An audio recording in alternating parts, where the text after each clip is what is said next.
Donc, Hébreux chapitre 5, versets 11 à 14.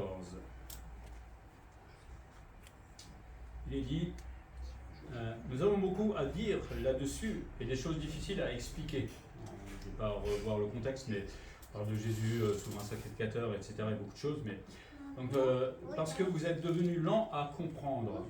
Vous, en effet, qui depuis longtemps devriez être des maîtres, on s'adresse à des chrétiens, vous avez encore besoin qu'on vous enseigne les principes élémentaires des oracles de Dieu. Vous en êtes venus à avoir besoin de lait et non d'une nourriture solide. Or, quiconque en est au lait n'a pas l'expérience de la parole de justice, car il est un enfant. Mais la nourriture solide est pour les hommes faits, pour ceux dont le jugement est exercé par l'usage, à discerner ce qui est bien et ce qui est mal. 1 Pierre chapitre 2, verset 2, on va parler de lait, mais dans un autre sens. On peut même aller jusqu'au verset 1 d'abord, comme ça. Même jusqu'au verset 4, j'ai presque envie de lire tout le chapitre, mais on ne va pas le faire. Mais donc 1 Pierre chapitre 2, verset 1, on va commencer. Rejetant donc toute méchanceté et toute ruse, la dissimulation, l'envie et toute médisance, désirez, comme des enfants nouveau-nés, le lait spirituel et pur, afin que par lui vous croissiez pour le salut, si vous avez goûté que le Seigneur est bon. Approchez-vous de lui, pierre vivante, rejetée par les hommes, mais choisie et précieuse devant Dieu, etc. etc. L'auteur des Hébreux appelle les chrétiens, à ce moment-là, à devenir des maîtres. Alors, pas des maîtres d'école, mais des maîtres. On va voir ce que ça veut dire. Que ce soit dans le travail, que ce soit quand on fait un jeu, par exemple, quand on fait un loisir, bref, chaque fois qu'on fait quelque chose, il y a souvent l'idée quand même d'évoluer. On peut passer dans un jeu au stade suivant. Quand je suis dans une profession, j'ai envie de grimper les échelons. Voilà, en fait, l'idée de l'homme est toujours d'évoluer normalement. Ça devrait être pareil en fait pour le chrétien. À partir du moment qu'il naît de nouveau, il est un bébé au départ, mais il devrait grandir. Il devrait évoluer. C'est-à-dire évoluer selon, croître comme le Seigneur veut. Et cette évolution va se faire forcément dans la connaissance de la parole de Dieu. Sinon, on ne peut pas évoluer, on ne peut pas grandir, on ne peut pas savoir qui est Dieu. Donc pour le chrétien, normalement, à la base, il y a un début, le bébé, n'est-ce pas? Et puis il y a un but à atteindre. On va passer de l'enfance, normalement, à l'âge adulte, jusqu'à devenir des grands-pères spirituels, j'ai envie de dire, si c'est possible. Donc, il faut aussi comprendre que là, quand l'auteur des Hébreux parle aux chrétiens, c'est à la fois un commandement, mais c'est aussi un reproche qu'il est en train de faire. Comment ça se fait que vous, qui êtes chrétiens depuis un certain temps, vous en êtes encore à boire du lait, alors que vous devriez déjà être des maîtres?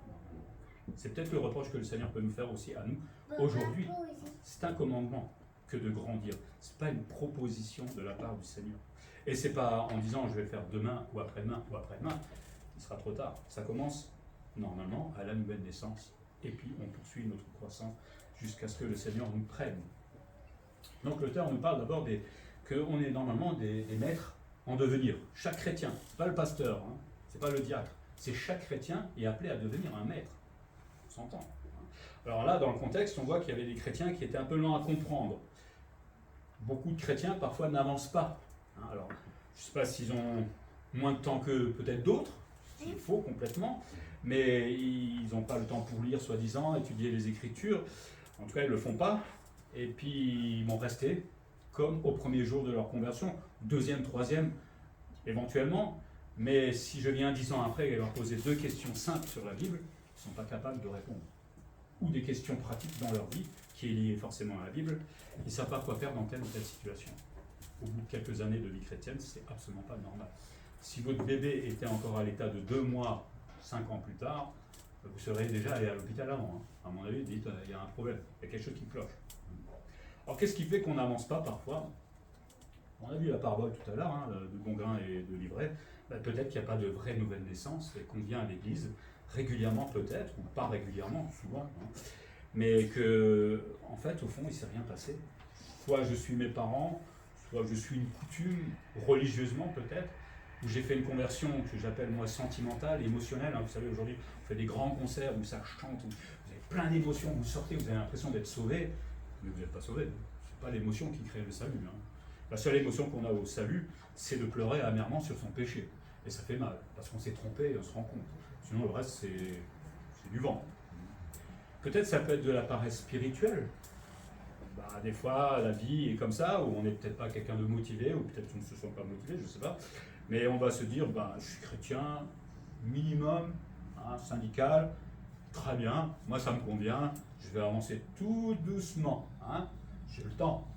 Le problème, c'est qu'au bout, il y a quand même le tribunal de Christ. Et le Seigneur sait très bien ce qu'on est en train de se dire dans notre tête. Tu y allais tout doucement, alors que je t'ai demandé d'aller beaucoup plus vite. Et qu'est-ce qu'on fait avec toi maintenant? Il ne faut pas croire que notre paresse, notre lenteur, que le Seigneur est tout à fait d'accord avec. Pas du tout, loin de là. Ou alors il se contredit là, complètement. Peut-être il y a aussi un orgueil démesuré. Eh oui, même chez le chrétien, qui lui va se persuader tout le temps, je suis sur la bonne voie, je connais suffisamment ma Bible, en tout cas je connais le psaume 23, pas mal par rapport à d'autres, et qui, à cause de cet orgueil, s'égare tout simplement, s'abuse lui-même et n'avance pas du tout avec le Seigneur. Là aussi, à un moment, l'orgueil, on tapera dessus, enfin le Seigneur tapera dessus, il dira, mais pourquoi tu t'es abusé toute ta vie à croire que tu étais un chrétien, ou pourquoi tu ne voulais pas avancer? Et croyez-moi que l'orgueil, on en a tous, et on s'abuse tous. L'auteur des Hébreux dit qu'il faut devenir des maîtres, ou alors vous restez des bébés. Il n'y a pas d'autre solution. Dieu refuse, en tout cas, que le chrétien lui reste au lait. Le biberon toute sa vie, c'est pas terrible. C'est bon, avec des frites, non? C'est meilleur. C'est la même chose avec la Bible, c'est meilleur quand on commence à mieux la connaître, à la dévorer, j'ai envie de dire. Mais il y en a qui préfèrent rester au lait, consommer du lait, et donc ils vont se contenter d'une faible connaissance. Je sais qu'il y a la Genèse au début de la Bible et qu'il y a l'Apocalypse à la fin, c'est pas mal. Je sais que Jésus est mon sauveur. Il y en a beaucoup qui ne le savent pas. Et puis, c'est pas mal déjà. Non? Ça suffit pour vivre sa vie chrétienne, ça? Ça m'étonnerait. Être au lait, comme dit l'auteur, là, c'est ne comprendre que les bases de la parole de Dieu. D'ailleurs, je connais peut-être le salut par la grâce, je sais qu'il faut se faire baptiser, mais après, je vais suivre ce Dieu-là. Avec si peu d'informations, comment vous voulez suivre quelqu'un comme ça? Si quelqu'un dans la rue se présente, bonjour, je m'appelle Charles, je suis ingénieur, voilà, tu me suis? On va dire, c'est bizarre le monsieur là, non? Mais si je connais si peu la parole de Dieu, je connais si peu Dieu lui. Et donc qu'est-ce que je vais suivre? Je suis quelqu'un de complètement flou pour moi devant moi. Mais alors, quand on est au lait, alors c'est tellement mieux de gazouiller comme des bébés. Il y a des bébés tout à l'heure, on fait des câlins, voilà, on s'en occupe. Et le problème, c'est que le chrétien est des fois comme ça et il reste insouciant de son état. Et même parfois, il se complaît même dans sa médiocrité. Je suis bien parce que tout le monde s'occupe de moi. Je n'ai pas besoin d'avancer. Et vivre comme cela, ce n'est pas le plan de Dieu. C'est carrément désobéir à Dieu parce que lui, il veut notre croissance. Lui, il veut notre sanctification. Il ne veut pas des chrétiens qui ne croissent pas. Au bout de 5 à 10 ans de vie chrétienne, c'est long déjà. J'aurais pu faire moins, mais bon. Il faut déjà avoir lu la Bible plusieurs fois. 2 fois minimum, je pense. Il faudrait avoir lu la Bible plusieurs fois, il faudrait avoir pris le temps de l'étudier. Enfin, c'est en lisant la Bible régulièrement, forcément dans notre culte personnel, comme on avait vu la dernière fois, ou en venant aux études bibliques régulièrement, au culte, etc. C'est faisable largement. Au bout de 10 ans, c'est facile de lire une fois au moins la Bible. C'est 2 fois encore plus facile. Mais bon. C'est être aussi capable, au bout d'un certain temps, d'expliquer des termes théologiques, des trucs bizarres comme propitiation. Qu'est-ce que c'est que ce bazar? Oui, mais on devrait, au bout d'un certain temps, pouvoir expliquer sa foi clairement à des gens qui posent des questions et puis la partager. Il faudrait aussi avoir des positions claires dans diverses doctrines bibliques. Est-ce qu'on fait ça ou est-ce qu'on ne fait pas ça? Est-ce que le Seigneur permet ça ou pas? Parce qu'il y aura des gens qui vont entrer dans l'église, qui vont avoir une grande bouche et qui vont emporter tous les chrétiens à tout vent de doctrine. Mais de fausses doctrines parfois. Mais si moi je suis au clair sur les doctrines, je l'empêcherai de faire des bêtises. Est-ce que je suis déjà à ce niveau-là? Normalement, au bout de 10 ans, oui, il faudrait. C'est pas possible autrement. Dieu désire que les chrétiens deviennent des maîtres. C'est là où ça nous embête un peu. Il aurait pu dire quand même, petite étape avant, je sais pas, parce qu'on passe de bébé à maître, carrément. Il n'y a pas d'adolescence. Elle est là, techniquement parlant. Mais un maître, en grec, didaskalos, on va utiliser le même mot pour Jésus. Jésus comme le maître. D'accord? On va parler d'un docteur de la loi, par exemple, ou de quelqu'un qui est chargé d'instruire. Donc quand le Seigneur dit que le chrétien doit devenir des maîtres, c'est quelqu'un qui est capable de, pas forcément d'instruire, d'enseigner, mais au moins de transmettre sa foi. Mais pas Jésus est mort sur la croix, je me suis fait baptiser. Beaucoup plus que ça. Je suis en face d'un juif, en face d'un musulman, en face de pouvoir expliquer ce que je pense et répondre aux questions. Mais comme l'auteur voit, trop de chrétiens se contentent de rester enfants. C'est un effort de grandir. Hein. Vous savez, ça fait mal. Hein. Les premières dents qui poussent, ça fait mal. La croissance qui est là, il y a les os qui poussent, ça fait mal. C'est pareil pour un chrétien, parce que croître, ça passe par l'effort, forcément. Hein. Il va falloir que je fasse des choses que je n'ai pas d'habitude. Le problème, c'est que si tous les chrétiens restent dans leur état d'enfant, ben, ils se mettent en danger eux-mêmes. Et surtout, ils épuisent ceux qui sont mûrs. Parce que quand votre enfant ne veut pas grandir, c'est épuisant. Il y a un problème. C'est la même chose dans l'Église. À un moment, les chrétiens matures vont toujours pomponner les chrétiens pas mûrs, mais c'est pas normal. Enfin, moi, je ne pomponne pas, jusqu'à un moment. Mais c'est pas normal. Et en plus, rester bébé, enfin dans l'état de bébé, c'est quelque chose qui est complètement contre nature, puisque Dieu a dit que tout doit grandir, tout doit évoluer. Donc c'est pareil pour un enfant, enfin un chrétien né de nouveau, il doit grandir. Chacun son rythme, on est bien d'accord, mais au bout d'un certain temps, on doit voir quand même une sacrée différence, comme disait un peu Sylvie tout à l'heure, entre le début et après. Il faut voir quelque chose. Donc ce matin, l'auteur veut nous dire de prendre peut-être chacun, nous, de faire le point dans notre vie spirituelle, peut-être aussi dans notre connaissance de la Bible. Si ça fait longtemps qu'on est chrétien et qu'on ne la connaît pas, il y a un problème. Il faut y remédier. Il faut y réfléchir et mettre les choses en marche. Parce que le Seigneur n'est pas heureux quand on est comme cela. Ensuite, il dit que ces maîtres doivent consommer de la nourriture solide. Mon petit steak de tout à l'heure. Il veut que le chrétien se nourrisse de mieux en mieux. Alors d'abord, c'est quoi une nourriture solide? Alors, c'est pas les steaks et les frites, on est bien d'accord? Ça, c'est pour midi tout à l'heure. Mais il dit ne plus avoir besoin d'être enseigné au premier rudiment des oracles de Dieu. Vous connaissez tous l'ABC. Alors je ne sais pas si ça existe encore aujourd'hui, mais à l'école il y avait l'ABC. Hein. On connaissait les rudiments des choses. Et c'est ce qu'il est en train de dire là. Vous, on a encore besoin, au bout de tant et tant d'années de vie chrétienne, de vous expliquer c'est quoi la grâce, c'est quoi la croix, c'est quoi un baptême, c'est quoi le Saint-Esprit. Et c'est pas normal au bout d'un certain temps. C'est comme si vous alliez à l'école et que vous avez appris les mathématiques, les additions au début. Hein. Au début, on stresse, 1 plus 1, 2 plus 2, et que 10 ans après, on est toujours en train de vous apprendre 1 plus 1, 2 plus 2, etc. C'est grave, non? À l'école, on est éjecté directement, c'est pas normal. Mais pour le chrétien, c'est une vérité, hélas, pour beaucoup de chrétiens. On en est à ce stade-là. Le mot solide en grec parle d'être ferme, rester debout. On comprend l'idée que le chrétien se nourrisse d'une nourriture solide, c'est pour qu'il reste debout, qu'il devienne fort, qu'il soit solide face à la vie. Parce que la vie du chrétien n'est pas simple. Mais sans la nourriture solide, c'est comme nous sans nourriture, mangez pas 3 jours et vous mourrez. C'est la même chose avec la parole de Dieu. Si je ne m'alimente pas de la Bible, de l'Église, qui est là aussi pour cela, ma vie de chrétien va se dégrader, va se paralyser, et ma croissance de chrétien sera quasi inexistante, hélas. Alors comment consommer de la nourriture solide? Alors n'allez pas à McDo, c'est pas ça, la bonne nourriture solide. Peut-être déjà en commençant par enlever tout ce qui est inutile dans notre vie. Et il y en a des choses inutiles dans notre vie. Alors, on ne va pas rentrer dans le détail, mais vous savez très bien de quoi on parle. Le monde offre tellement de divertissements, et qui est chronophage à la fin, que finalement on n'a jamais le temps de rien faire, et surtout pas d'aller à l'église. Ah, mais j'ai encore mon Facebook, j'ai pas rempli aujourd'hui. J'ai pas regardé mon collègue, qui était sur Instagram, mais j'ai pas fait ça. Enlevez tout ça. Le temps qu'on a, c'est incroyable. Virer la télé en plus, partout, mais virer ça. Mais d'un coup, on se retrouve là, tiens, j'ai encore 10 heures dans ma journée, qu'est-ce que je fais? J'exagère un petit peu, on est bien d'accord. Mais quand vous enlevez tout ça, il y a beaucoup de temps, en fait. Hélas. Et je veux pas que les réseaux, il y a beaucoup d'autres choses, les loisirs et compagnie.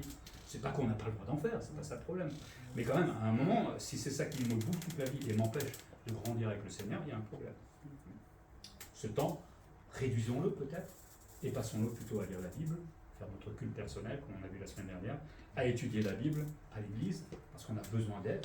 Moi, vous sachez tout, même moi j'ai encore besoin d'étudier, donc voilà. À partager aussi peut-être cette parole avec qui veut bien l'entendre, à prendre le temps de la méditer, mais réduisons ce qui ne sert à rien pour quelque chose qui m'est très utile dans la vie. Facebook ne vous sauvera pas dans l'épreuve. Hein. Vous pourrez peut-être faire une cagnotte éventuellement, je ne sais pas si ça se fait encore, mais là-dedans, il n'y a rien qui se passera. Par contre, toutes les versets, toutes les promesses, toute l'aide que j'ai appris que le Seigneur peut me donner, là, ça va se mettre au travail. Et ça, c'est complètement différent. Où trouver ces vitamines d'une nourriture solide? On en avait parlé, le culte personnel. J'espère que vous l'avez mis en place depuis la semaine dernière. Hein. Ça va permettre de développer ma relation avec le Seigneur et mon intimité aussi avec Dieu. Plus je connais Dieu, plus j'ai confiance et plus je vais saisir sa main dans les difficultés. Les études bibliques annuelles, régulières. Ouais, mais vous rigolez parce que moi je vois pas grand monde à l'étude biblique hein, ici. C'est désolant quand même. Études bibliques régulières. Alors, je sais qu'on ne peut pas toujours être là, mais parfois on peut être là. Est-ce que je dégage le temps pour être là?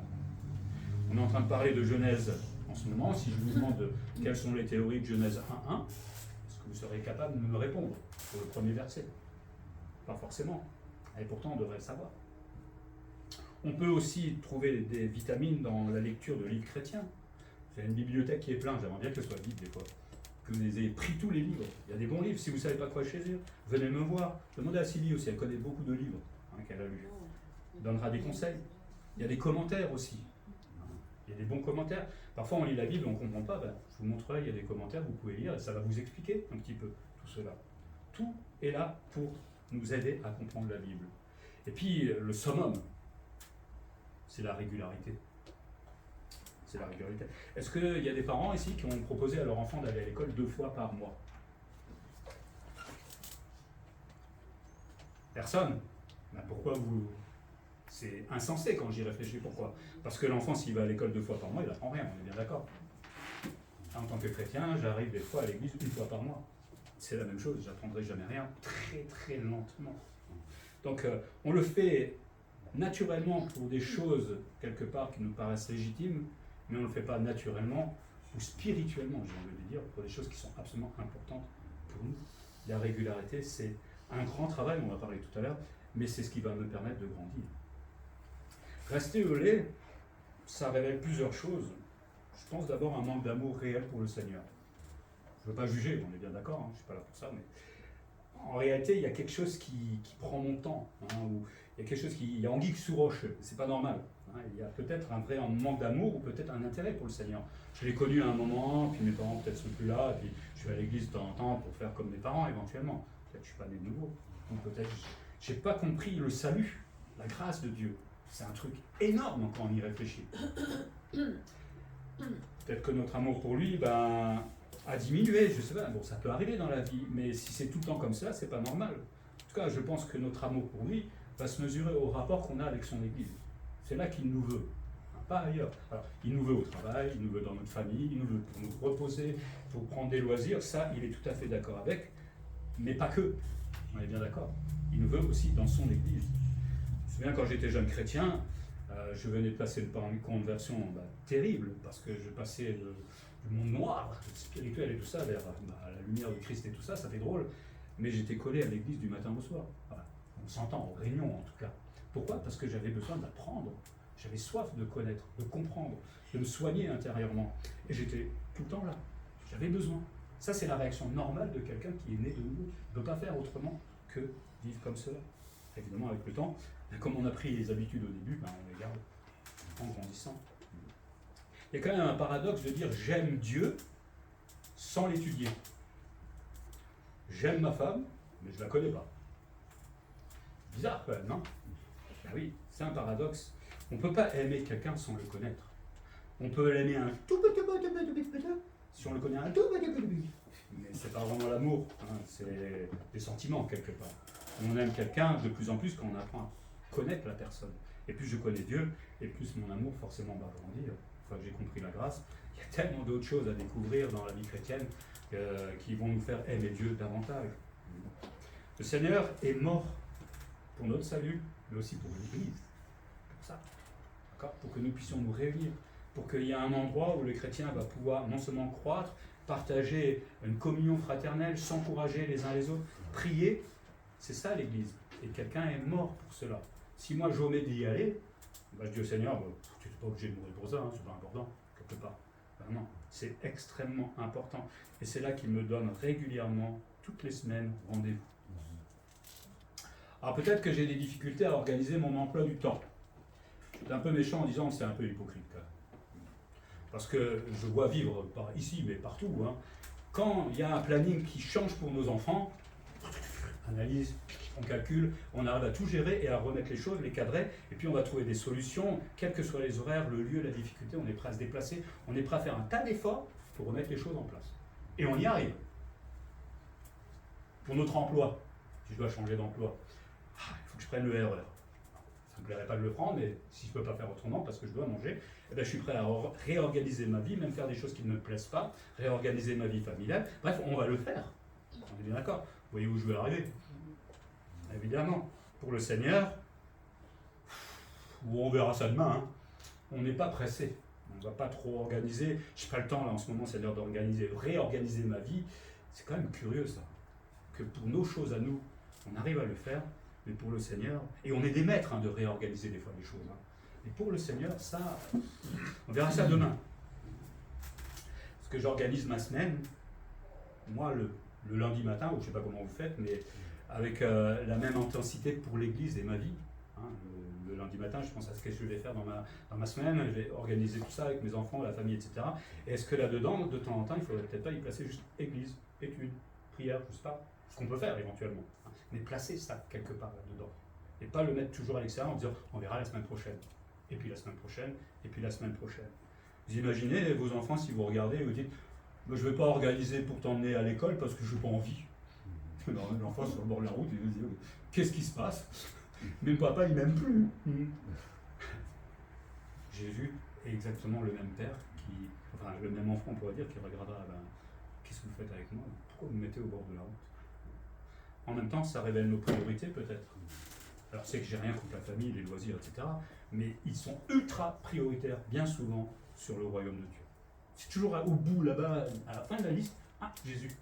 Ouais, c'est écrit un peu petit là-bas. Pourquoi? C'est en tout cas, pour celui qui a lu la Bible une fois, complètement contraire à ce que le Seigneur veut. On devrait être capable de quitter notre famille, notre mère, notre père, pour suivre le Seigneur. Il ne s'agit pas de les quitter, on s'entend bien. Mais ça veut dire que Christ est la priorité. Pas la famille, pas le reste. Quelqu'un disait, si on est Dieu puis la famille, c'est ce que le Seigneur veut.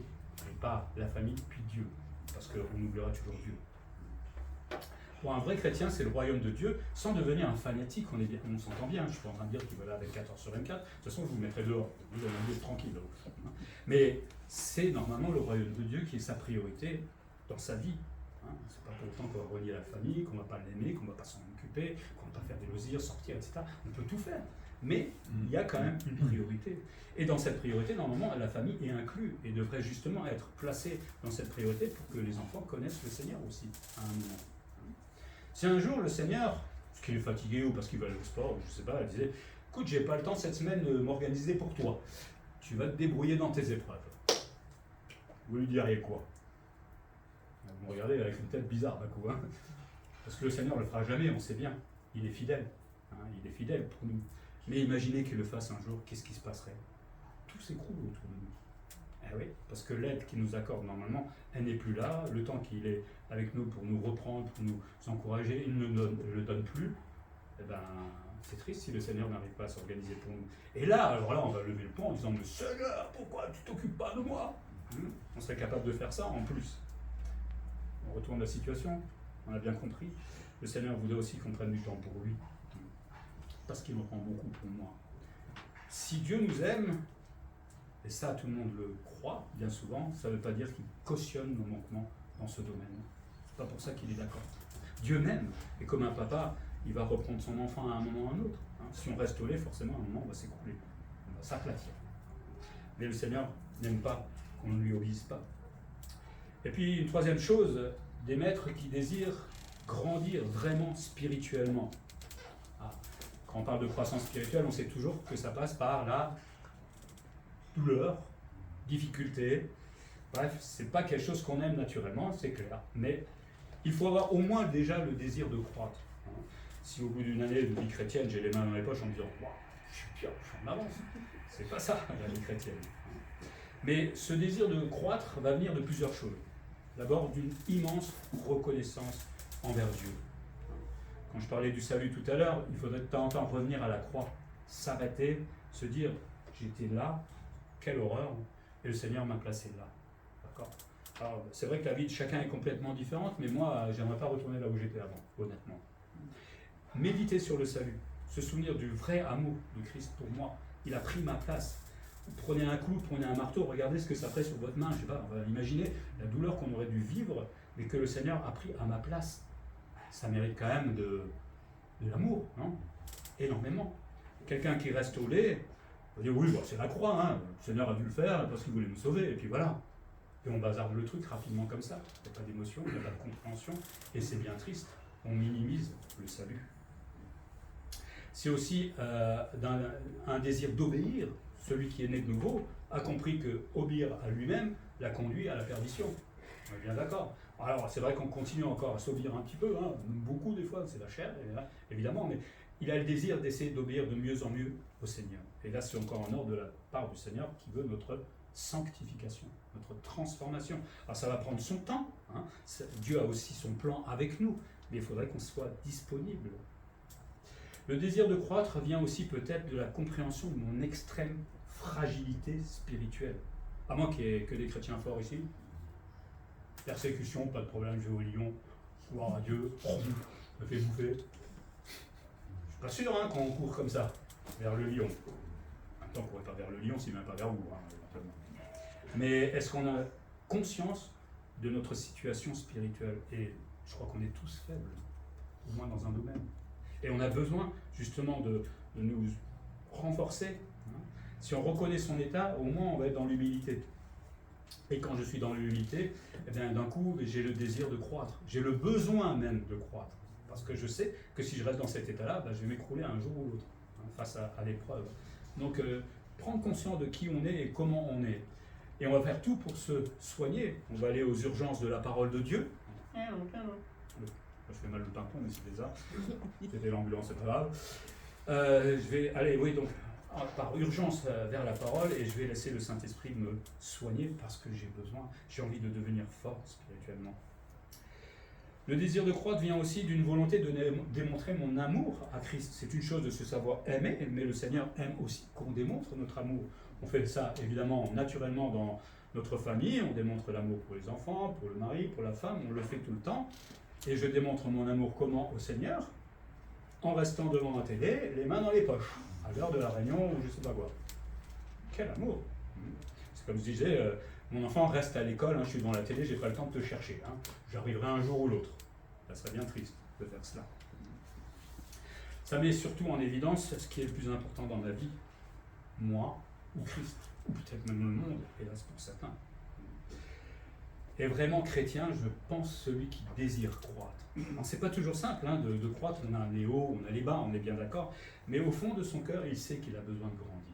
Il a besoin, parce qu'il sait que sinon il va s'écrouler à un moment ou l'autre. Et parce qu'il sait qu'il a besoin de croître, il va mettre les choses en place.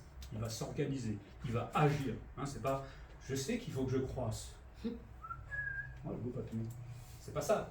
Donc qu'est-ce que je vais faire ? Qu'est-ce que je vais mettre en place ? Qu'est-ce que je vais organiser dans ma semaine pour le faire réellement ? C'est pas la même chose. Le désir du chrétien authentique, normalement, donc les vrais enfants nés de nouveau, qui ont des vrais désirs, c'est celui de croître spirituellement, c'est-à-dire de connaître de plus en plus Jésus-Christ. On connaît déjà si peu, la parole c'est déjà pas mal. Un jour vous avez lu 3 ou 4 fois et vous connaissez déjà un peu le Seigneur, mais moi j'ai plein de questions à lui poser. Mais en attendant, on va apprendre à connaître le Seigneur d'abord, qui il est, et puis on va voir ça dans la vie pratique aussi, hein, ce qu'il peut faire pour moi. Alors ça se fera que par l'expérience. Ça c'est la croissance, c'est la difficulté de la croissance, c'est que je vais m'écrouler dans l'épreuve et je vais voir que le Seigneur peut me relever. Mais il faut le vivre. Le parler, ça sert à rien, il faut le vivre. Et après ma foi va grandir. Et puis tout doucement, en connaissant plus le Seigneur, je vais changer, forcément. Je vais enlever mes péchés, mes habitudes, et je vais soigner tout doucement mon cœur. Et plus on se laisse soigner par le Seigneur, et moins on a peur dans la vie. Et plus on a d'assurance, pas grâce à nous, mais grâce à Christ. Et l'épreuve, douloureuse certes, mais comme Job, on la traverse.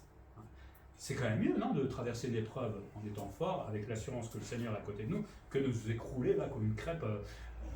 Voilà, c'est quand même mieux, non? Ben, vous aimez pleurer, moi c'est votre problème, hein, mais comme je dis souvent, hein, si vous aimez vous faire mal à mon travail, si vous aimez vous faire du mal quand vous ne faites pas les bons gestes, hein, moi ça ne me gêne pas hein, si vous êtes maso. Mais le Seigneur ne veut pas qu'on soit comme ça. Hein. On ne paniquera plus face aux épreuves parce qu'on se sera attaché à Christ complètement, mais pour cela, c'est comme toute relation, il faut du temps. Il faut apprendre à se connaître.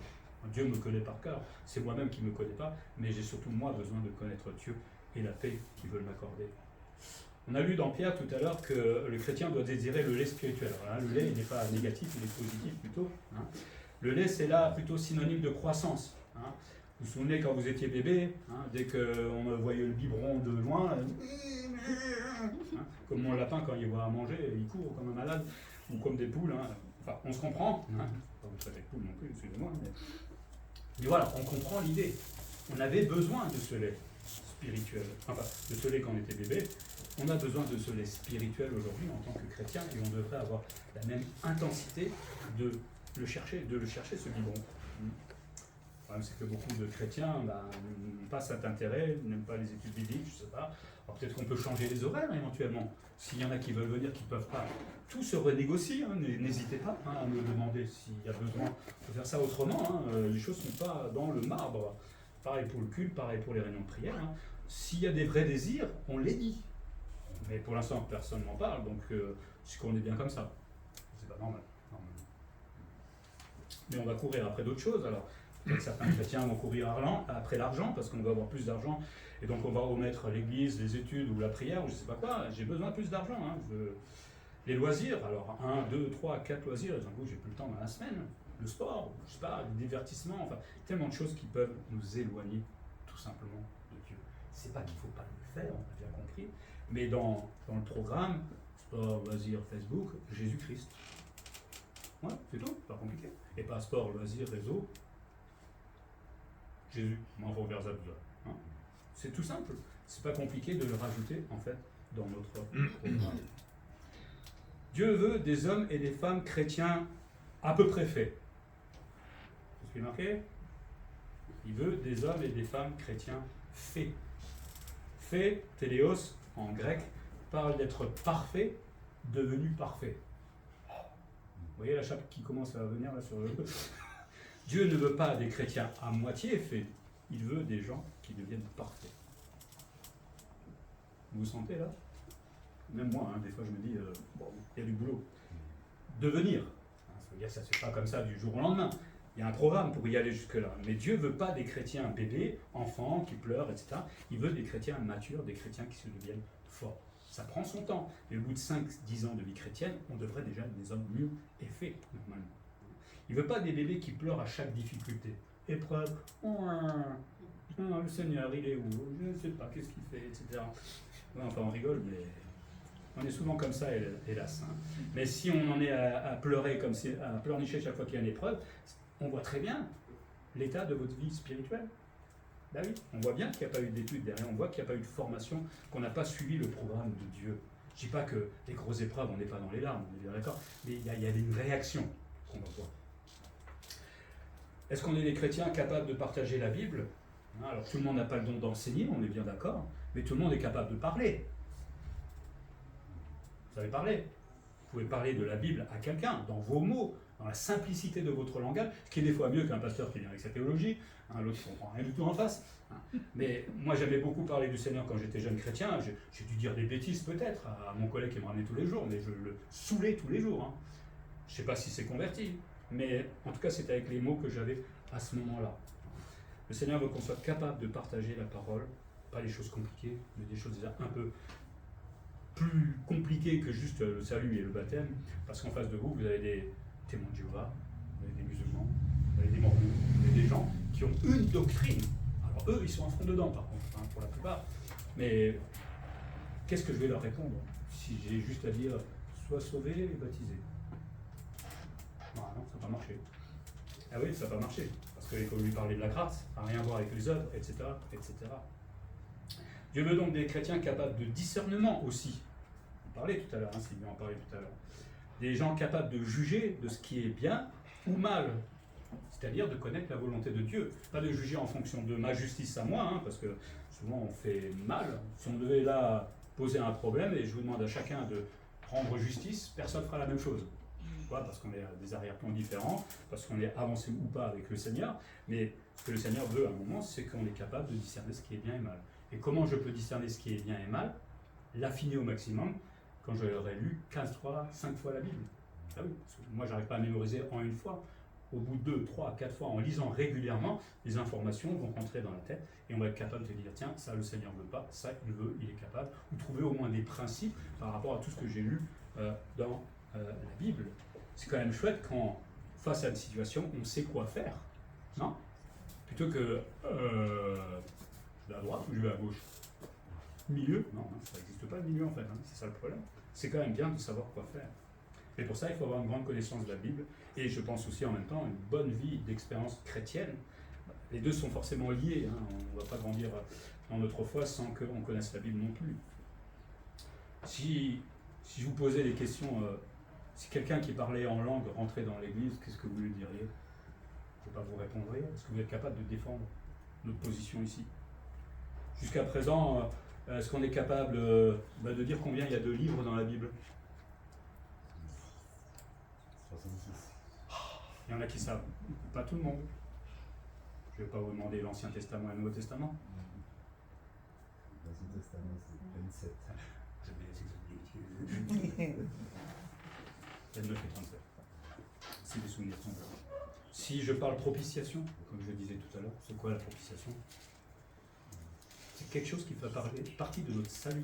Au moment où vous êtes né de nouveau, Dieu a été apaisé par le sacrifice de Jésus-Christ. C'est énorme quand on réfléchit à la propitiation. Apaisé. Le Seigneur, Dieu n'est plus en colère contre moi. Il est apaisé. C'est chouette, non? Vous préférez Dieu en colère? Pas vous. Mais c'est à cause du sacrifice de Jésus-Christ qu'il y a eu cette propitiation, etc., etc. Ça fait quand même 7 ans que je suis là. On a parlé d'eschatologie 2 fois. Alors, peut-être pas pour ceux qui viennent d'arriver, évidemment. On a parlé de la sotériologie, le salut. On a vu tous les termes. Celui-là, je l'ai déjà dit 15 fois. On a parlé du parler en langue, on a parlé des anges même à un moment, on est en train de parler de la création.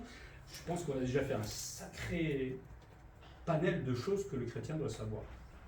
Mais j'ai l'impression que tout le monde ne sait pas. C'est pas normal. C'est un peu triste. C'est bien dommage. Et c'est parce qu'on n'est pas là, tout simplement. Le Seigneur nous donne encore du temps. Parce que demain, le président de la République peut dire les évangiles, c'est fini. Ou les baptistes, c'est fini. On ne veut plus de ça à cause de la laïcité ou je ne sais pas quoi. La persécution, c'est pas que chez les autres, il ne faut pas croire. Ça arrivera un jour chez nous aussi. Mais le Seigneur nous donne encore un temps pour grandir. Quand on sera dans la persécution, ça va être très compliqué. Déjà de se réunir et de grandir. Là, il y en a qui vont lâcher le Seigneur complètement, comme on voit par exemple, c'est dans l'Hébreu. Ou alors, ça va être vraiment très compliqué. C'est un vrai luxe, la paix aujourd'hui dans notre pays. Un luxe. C'est pas le iPhone le luxe, c'est la paix. Surtout pour l'Église, parce que ça nous permet de nous fréquenter, de nous voir, d'apprendre, de grandir avec le Seigneur. Voilà votre grand luxe actuellement. L'Église est là pour louer Dieu, il le mérite absolument, mais aussi pour étudier sa parole. Qu'est-ce que vous feriez s'il n'y avait plus d'Église? Ouais, chouette, dimanche je dors. Pas besoin de venir à l'étude biblique, je vais pouvoir faire autre chose. Il y en a qui seraient heureux, je suis sûr. Mais là, c'est vraiment triste et tragique, si on pense comme cela. Et non, s'il n'y avait plus d'église, ça serait vraiment très compliqué, mais l'église est toujours là, et même s'il y avait la persécution, l'église sera toujours là parce que le Seigneur va toujours préserver ou a trouvé des moyens. Les églises souterraines, ça existe encore aujourd'hui, il ne faut pas croire, Corée du Nord ou ailleurs. Et pourtant, les chrétiens se réunissent, donc l'église sera toujours là. Je pense que l'auteur voulait dire à ces chrétiens, ces bébés chrétiens, qu'il était peut-être temps de réformer le cœur, de le changer. Dieu, c'est pas un jeu ou un vague concept comme ça, surtout en tant que chrétien, ça serait triste qu'on le voit comme cela. C'est une réalité. Dieu existe vraiment. Amen. Dieu est vivant. Mais alors pourquoi ce Dieu vivant, qu'on reconnaît comme vivant avec tout ce qu'il nous demande, on dit de temps en temps, ouais, mais... ce qui n'est pas très réel en fait pour nous. Il faudrait qu'il soit plus réel dans notre vie. Il est le Créateur, il est la majesté, il est celui devant qui un jour on devra rendre des comptes. Et j'ai le sentiment des fois que quand on voit notre vie, je parle déjà peut-être de la mienne, mais quand on voit la lenteur de notre croissance spirituelle parfois, c'est qu'on se dit qu'au bout, je suis pas sûr d'être vraiment en face de Jésus-Christ. Ou alors, moi j'y vais les mains dans les poches, de toute façon Jésus m'aime, il est gentil, et puis on trafiquera quelque chose pour qu'ils disent rien. C'est pas ça Jésus-Christ, hein, c'est loin d'être ça. Il sera absolument juste avec nous et il ne se gênera pas du tout. Ça, c'est notre conception de la justice de l'homme, hein, on s'arrange. Mais le Seigneur ne s'arrangera pas. Il a dit des choses et il me reprendra, moi, le premier, certainement dans beaucoup de domaines, et ça me fait peur, honnêtement. Je crains ce moment-là, mais en même temps, je me réjouis de le voir, mais je le crains en même temps. Donc on essaie de s'améliorer pour être le plus dispo quand on sera devant lui. Et beaucoup de chrétiens sont encore au lait, se disent ce moment-là, de toute façon, le Dieu que je connais, il est gentil, il est mignon, ça va passer, hein, ça va passer. Non, ça passera pas du tout. Et peut-être qu'il n'y aura même pas de salut. Ça, c'est triste. À nous de nous réformer peut-être, de nous réveiller, j'ai envie de dire, au nom du Seigneur, de nous réveiller avant que ça soit vraiment trop tard. Et se réveiller, c'est pas dans 3 semaines, hein, c'est à partir d'aujourd'hui. Pour terminer, j'espère que le Seigneur nous parle, à chacun ce matin. Vous pouvez vous poser la question, est-ce que je suis au lait tiède, au lait un peu plus chaud, au lait en poudre, comme vous voulez, entre la nourriture solide et le lait, mais en tout cas, peut-être que je suis au ralenti dans ma vie chrétienne. Il faut en prendre conscience. Attention aussi aux sentiments qui peuvent surgir là, pendant la prédication. Il ne s'agit pas de culpabiliser, ce n'est pas le but. Culpabiliser, c'est qu'un sentiment, ça ne sert à rien que se culpabiliser. Il s'agit plutôt de se prendre un engagement. Ce n'est pas un sentiment, un engagement. C'est que je prends conscience peut-être de l'état dans lequel je suis aujourd'hui et je m'engage.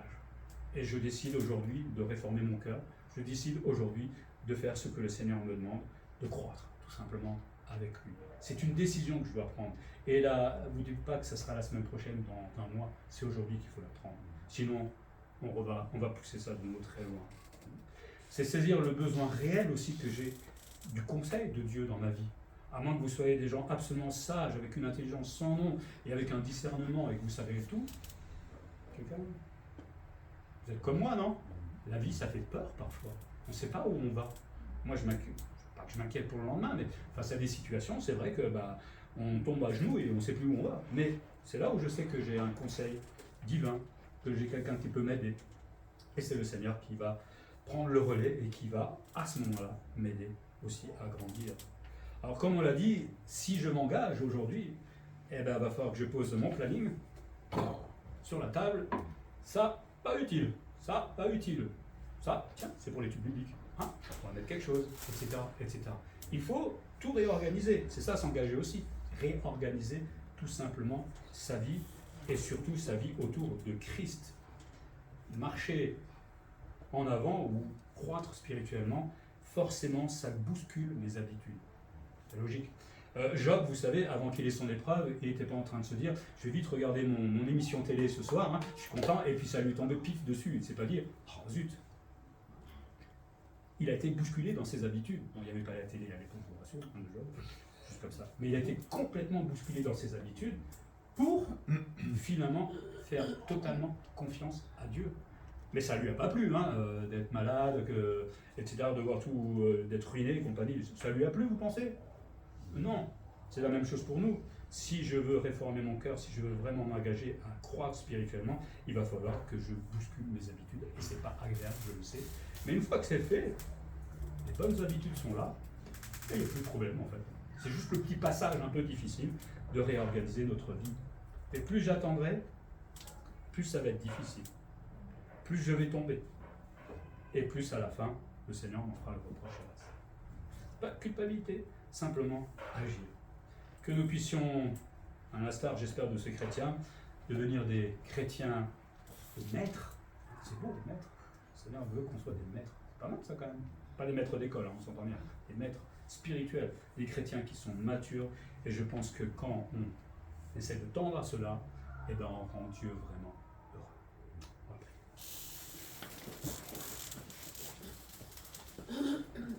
Seigneur, merci pour ta parole qui est la vérité et qui nous rappelle que nous pouvons être chrétiens, nés de nouveau peut-être, mais toujours à l'état de bébé, d'embryon peut-être même parfois, sans croissance dans notre vie, et aujourd'hui tu nous rappelles que ce n'est pas normal. Tu ne veux pas que le chrétien gazouille, se laisse bichonner tout le reste de sa vie, et de toute façon tu ne le permettras pas, mais tu veux qu'il avance, qu'il marche de progrès en progrès, qu'il vive cette vie de sanctification, le programme que tu as prévu pour lui. Et évidemment, tout cela passe par ta connaissance, et ta connaissance passe par l'étude de ta parole, qu'elle soit individuelle, personnelle, qu'elle soit à l'Église, parce que tu as prévu cela pour justement aider les chrétiens, et tu as même prévu des gens pour expliquer. Tu as vraiment tout prévu, Seigneur. Voilà, mais tu connais notre vie et tu sais que ça passe vite une semaine, qu'on aime bien se reposer, qu'on aime bien faire des choses peut-être, mais est-ce qu'elles sont vraiment utiles? En tout cas pour l'âme, pour notre vie spirituelle, Seigneur. Peut-être mets le doigt sur ce qui n'est pas utile, qui ne sert à rien, qu'on peut diminuer éventuellement, pour que nous puissions trouver le chemin de l'Église un peu plus régulièrement. Pourquoi pas l'étude biblique, si nous pouvons, pour croître un peu plus, connaître mieux ta parole, Seigneur. En sachant déjà que même avec la régularité, on a du mal à retenir, alors quand on est là rarement, Seigneur, c'est encore pire. Seigneur, parle à chacun de nous, dans notre cœur, réforme notre cœur aujourd'hui, pour que nous puissions tout simplement te réjouir et t'obéir. En Jésus-Christ. Amen. Amen.